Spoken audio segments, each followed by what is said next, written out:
India দিয়ে, বাংলাদেশ দিয়ে, বড় বড় হাসপাতাল দিয়ে অনেক জায়গায় দেখেও আল্লাহ মঞ্জুর করিনি, আমার সুস্থতা পাইনি। এখন স্যারের এখানে এসে আমরা সুস্থতা পেয়েছি।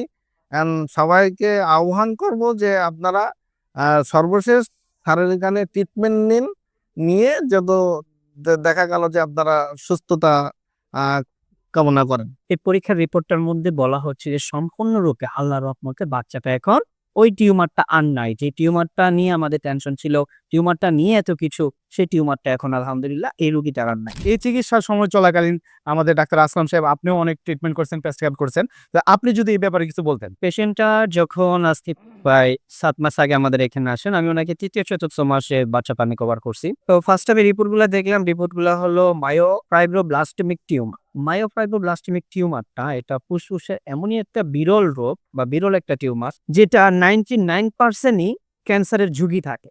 এটা ক্যান্সার হয়ে যায়, অনলি 1% এটা হতেও পারে, নাও হতে পারে। এটা বর্তমান এখন পর্যন্ত বিনাইন টিউমার আছে, মেলিগন্যানে যায় না। তবে মেলিগন্যানে যাওয়ার সম্ভাবনা এটি 95%, এই মৃত্যু 99%। এজন্য আমরা এটা কেসটাকে ওইভাবে আল্লাহর রহমতে হ্যান্ডেল করছি। আল্লাহর রহমতে আমরা ট্রিটমেন্ট চালাইছি। ট্রিটমেন্ট চালানোর পর এটা হলো ওনার ফার্স্টের রিপোর্টটা ছিল, যে রিপোর্টটা নিয়ে রোগী আমাদের কাছে আসছে। এই রিপোর্টটা, এটার মধ্যে দেখেন আপনারা এই জায়গার মাঝখানে রিপোর্টের মধ্যে প্রবলেমটা বলা আছে।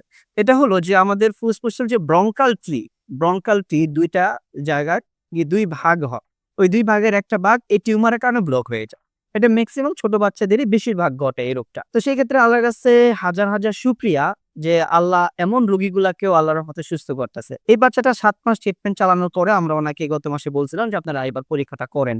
ওনারা যে পরীক্ষাটা নিয়ে আসছে, এই পরীক্ষাটার রিপোর্টটা আপনারা এখানে দেখুন। এই পরীক্ষার রিপোর্টটার মধ্যে বলা হচ্ছে যে সম্পূর্ণরূপে আল্লাহর রহমতে বাচ্চাটা এখন ওই টিউমারটা আর নাই। যে টিউমারটা নিয়ে আমাদের টেনশন ছিল, টিউমারটা নিয়ে এত কিছু, সেই টিউমারটা এখন আলহামদুলিল্লাহ এই রোগীটার আর নাই। এখন আল্লাহর রহমতে 7 মাসের চিকিৎসায় এই বাচ্চাটা যেমন সুস্থ হয়েছে, আমরা জানি যে এই সমস্ত ট্রিটমেন্ট গুলো আপনি ইন্ডিয়া বলেন, সিঙ্গাপুর বলেন, থাইল্যান্ড বলেন, যেখানেই যান, এই সমস্ত বাচ্চাদের বা এই সমস্ত রোগের ট্রিটমেন্ট অপারেশন করলেই যে চলে যাবে বিষয়টা তা না। এটা পুনরায় আবার ফিরে আসে এবং খুব অল্প সময়ের মধ্যে। বড় জোর আপনি 6 মাস থেকে 1 বছর সময় পাবেন, এর মাঝখানে আবার ফিরে আসে। কিন্তু আল্লাহর রহমতে এই রোগীটাকে একবার অপারেশনের পরেও যেহেতু আমরা এখন ট্রিটমেন্ট করতে পারছি, আল্লাহর রহমতে রোগীটা সম্পূর্ণরূপে সুস্থ আছে এবং রিপোর্ট অনুযায়ী সুস্থ আছে। আপনার বাচ্চাটা তো এখন রিপোর্ট অনুযায়ী আমরা সুস্থ পাইলাম। আপনার কি মনে হয় শারীরিক ভাবেও শারীরিক ভাবে আগে ছাড়া এখন আল্লাহর রহমতে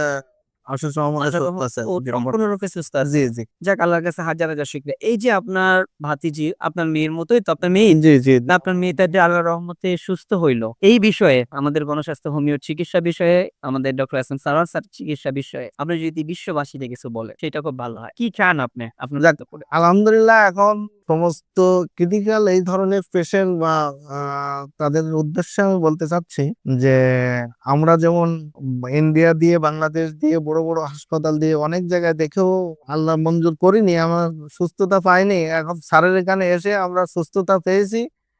সবাইকে আহ্বান করব যে আপনারা সর্বশেষ স্যারের এখানে ট্রিটমেন্ট নিন, নিয়ে যত দেখা গেল যে আপনারা সুস্থতা কামনা করেন।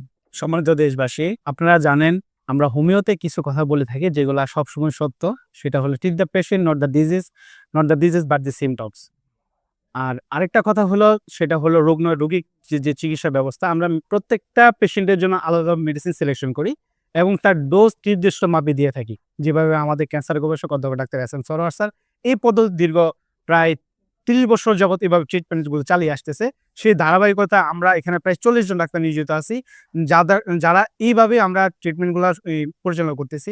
সবাই আমার জন্য দোয়া করবেন এবং বিশেষ করে আমাদের এই চেয়ারম্যান, গণস্বাস্থ্যের চেয়ারম্যান ডাক্তার এসএম সারোয়ার স্যারের জন্য দোয়া করবেন। আসসালামু আলাইকুম।